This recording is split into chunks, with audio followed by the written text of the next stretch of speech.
Bismillahirrahmanirrahim. Elhamdülillahi Rabbil alemin. Və salatu və selamu alə əşrafil ənbiyai və seyyidil mursalin. Nəbiyyina Muhammedin və alə alihi və sahbihi ecma'in. Əmmə ba'd. Möhtərəm qardaşlar, Allah həmd olsun, şükürlər olsun. Ramazan ayını tamamladıq. Allah subhanahu wa ta'ala hər birimizdən qəbul etsin bu gözəl ayı.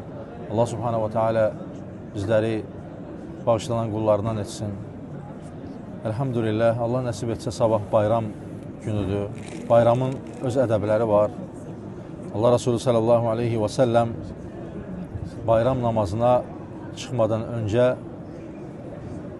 buyurardı ki, qüsül almağı və eyni zamanda ən gözəl paltarları giyinməyi, ətirlənməyi, bir yoldan gedib başqa yoldan qayıtmağı və bayramdan sonra təbrikləşməyi, hansı ki, təqabbəlallahu minnə və minkum, Allah sizdən də və bizdən də qəbul etsin deyərək təbrikləşmək gözəldir. Və xəstə insanları, yaşlıları bayramda ziyarət etmək və xeyir əməlləri artırmaq, yəni Ramazandan sonra da gözəl əməllərimiz davam etdirməliyik.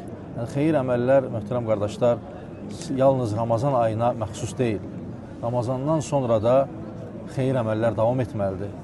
Xeyir əməlləri davam etdirməliyik. Quran oxuduğumuz kimi Ramazandan sonra da Quranı oxumalıyıq. Xeyir əməlləri davamiyyətli etməliyik. Çünki əməllərin qəbulunun şərtlərindən də birisi odur ki, əməllər davam etməlidir. Xeyir əməllər davam etməlidir.